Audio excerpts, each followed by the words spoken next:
Rebu Hill from the Southern Human Rights Organizers Conference here in Charleston, hosted by the ILA Local 1422. For 3 days, we're going to be here discussing critical issues affecting workers in the Southern region, their right to organize, their right to live and work under decent, humane conditions, their right to a contract, their right to bargain. We're going to be here all weekend long. We start with a press conference this morning at 10, and we end on Sunday with a wrap-up and a discussion about going forward. In the middle, tonight we are having a very special award ceremony, and that ceremony is going to be honoring Ken Riley. We're going to be honoring Mary Moultrie, William Saunders, and we also are going to pay tribute to the Orangeburg martyrs. So on Saturday, we have a major plenary featuring global supply chain workers and talking about the plight of those workers from the port to the assembly line to the manufacturing warehouses. We want to make sure that everyone understands the conditions under which workers work and how we can stand in solidarity with those struggles. On Saturday at 4 o'clock, we are going to the hospital for a demonstration to show our support for African American nurses and orderlies and other hospital workers who are fighting for their rights at the hospital, who deserve a decent wage, who deserve to be free from discrimination. When we end this conference, we will go back to our respective communities understanding what we have to do, what our charge is to make life better for our people wherever we are. We will be stumping all through Charleston, making sure that everybody knows about the conference, making sure everybody understands what it is that we're trying to do with us. This conference has been running since 1996. We started in 1996 in Oxford, Mississippi, and every other year we have met in a different southern city. 2 years ago we met in Birmingham. This year we are meeting in Charleston. I would like to just thank ACH Productions for having us to speak to you this morning, these few words. It is so important that progressive media captures our stories, and we really appreciate that. It's significant, and the timing is perfect because this country has gone through a bitter election cycle. Let's have a good conversation about all the ills that we're struggling with, and a more important conversation about what we do about them, about how we organize, how we network to make a difference in this local community as well as this country and internationally. Because everything we deal with now it's a global phenomenon. This ill treatment on our job. How do we help feed the hungry? How do we organize to just be a benefit to our community? But we are going to, I just know that we're going to be empowered. We're going to share victories.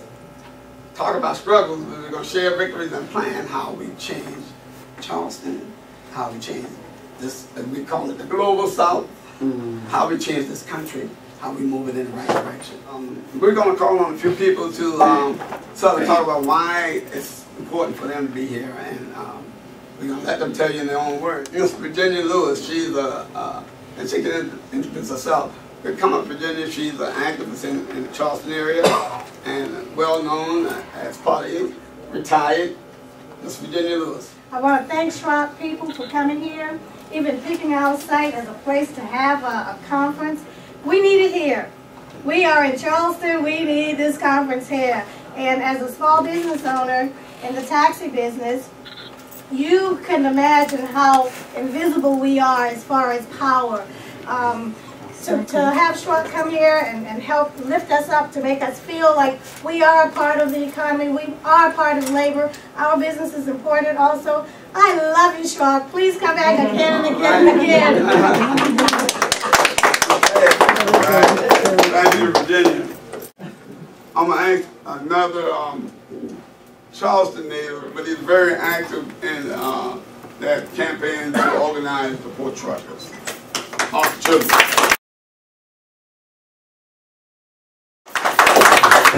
Thank you, Adam. And I'd just like to say that I'm too excited being retired from the trucking industry. I feel this is very necessary, and I'm just excited that this came to Charleston. It gives the truckers a chance to get involved, because I feel like truckers and the ILA, the longshoremen, are like a family, like it's a body. The ILA takes the container off of the ship, the truckers deliver the goods to the customer, and that's a family. That they work together. And I'm feeling right now in my heart and my mind as truckers are listening, and they're getting excited, and I'm excited already because I know what could happen and what's going to happen. And I want to thank this meeting for being taking place here in Charleston, and I just want to thank you for being here, taking the opportunity to be a part of it. All right. Next, we're going to call on my brother from North Carolina, Brother Saladin. I'm a part of the Southern Workers Assembly, a network of workers from throughout the South who realize that if the South is not organized, the labor movement and working people all over the country, you know, will continue, you know, to face, you know, the horrors that we face. The human rights struggle has to also be a struggle to build power. It's not just a struggle to declare, you know, how our suffering. It must be have a component to build power, to be able to challenge and to alleviate our suffering. Having the Human Rights Conference here is a statement that the human rights struggle must be a struggle to build power, consciousness, unity, solidarity, and that the labor movement must be at the front of this struggle. So we're very appreciative of the ILO for hosting this. It has been their struggle that reminds us that without a fight, the employers and even the right wing in government will run all over you. Whether you have papers or not, they will run all over you. So we're going to be having a planning session of the Southern Workers Assembly as a part of the SHROC, where we're going to take the next steps to establish a structure and to establish initial direction to build a movement to organize labor in the South. And really, really happy to be here. Next, we're going to hear from Reverend Larry Tobin. I'm Reverend Jeremy Tobin, a Catholic priest in the Priory of St. Moses the Black in Raymond, Mississippi. Never in my lifetime has labor been under such attack as it is today. The right to organize, the right to take charge of your destiny is under a severe threat as back in the days when the unions were first forming. It's taking an especially virile attack because state houses across the country are attacking the right to organize and for collective bargaining.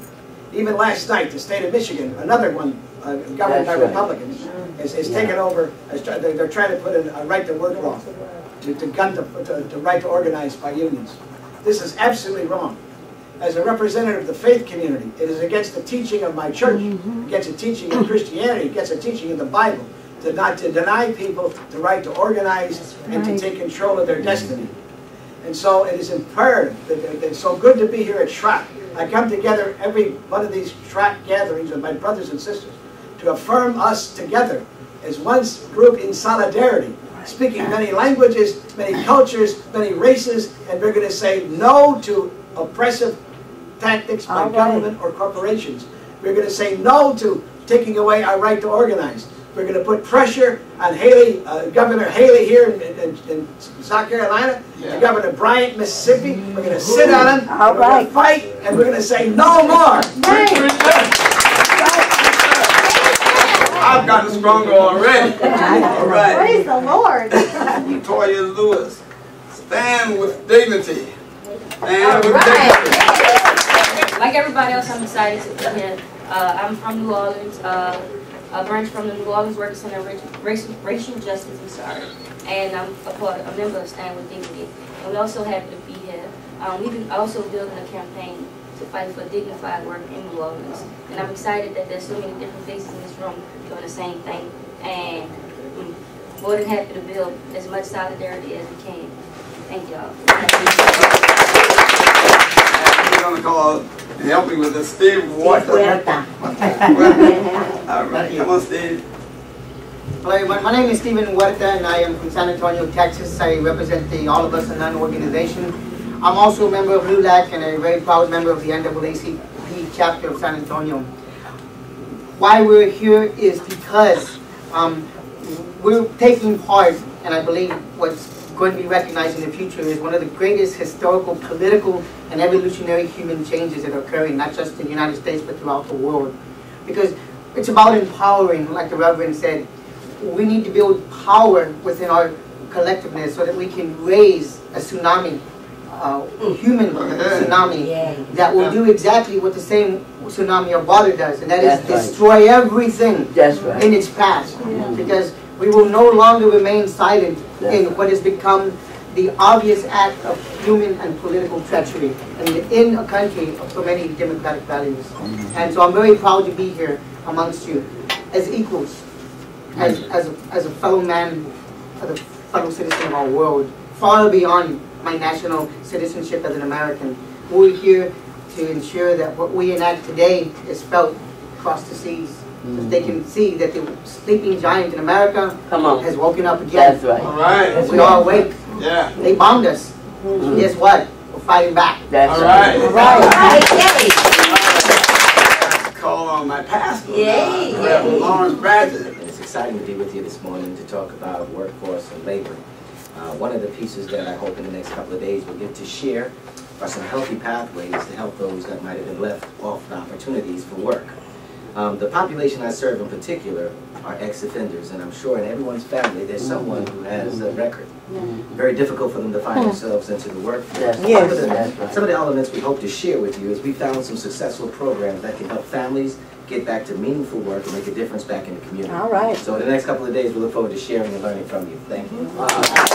I'd like to just highlight a couple of struggles that the taxi drivers are.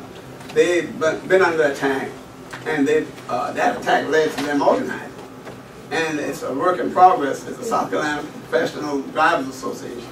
We will talk about them and their struggle later on in the week. Another struggle is a significant struggle. Is some of the healthcare workers at MUSC has been going through it. It's almost reminiscent of 1969. And as a result, they have pushed back. And it's a significant struggle. But I am sort of glad that something happened, because it started to uncover some of the behavior at that institution. So we're going to discuss their struggles some this weekend. Actually, a little more in store, so stay tuned. We look forward to a very exciting exchange on these lessons that's been taught us by history. And we are now going to become teachers of history for the next generation. So we have to do our part. It becomes our responsibility to forward the path forward. What the situation we find ourselves in now. So actually, a little more in store, so stay tuned. Stay tuned. For both. He was right. That's the problem. Hannibal's Kitchen. It's an icon in the community. It's important that the community continues to support it. But whenever I come to town or I have meetings with people from out of town, I bring them down here. When I'm pushing African American tourism, I push it down here. It's a $5 billion tourism industry. So we're developing a marketing plan to try and bring those dollars down here. I want to thank ACHG Productions for all they do in this community. Mr. LJ, today, if you had the opportunity to encourage any of the youth to become in the business such as yourself and to be successful, what encouragement or what words will you give them to get them motivated, encouraged to come to be a part of what's taking place in our great city? We know that there are obstacles. You know, coming from an African American perspective, obstacles are there, but we have to just forget about them, sidestep them, jump over them, and just keep persevering. Just keep working. Don't use them as an excuse. You know, just keep working, working. Get on a positive path and just stay on that road. You can't jump all over the place because the old folks tell you, rolling stone gathers no more. Oh boy, you preaching now. And every time you move, you lose. So you get on one of them ragging and just, like Martin Luther King said, if you're gonna be a street sweeper, be the best. You don't have to be doctors and attorneys. Just whatever you decide to do, just be the best of it. And be honest and be fair, you know, and treat your people right. That's what it takes. Well, we have heard it from the horse's mouth. Treat the people right. Treat the people right. Again, my name is AC, Funtime Superstar, downtown Charleston at the legendary Hannibal with LJ. LJ, we would like to thank you, and we take our hats off to you, and we love you. Hannibal's Kitchen, serving the soul of the city. All aboard! For this stagecoach is about to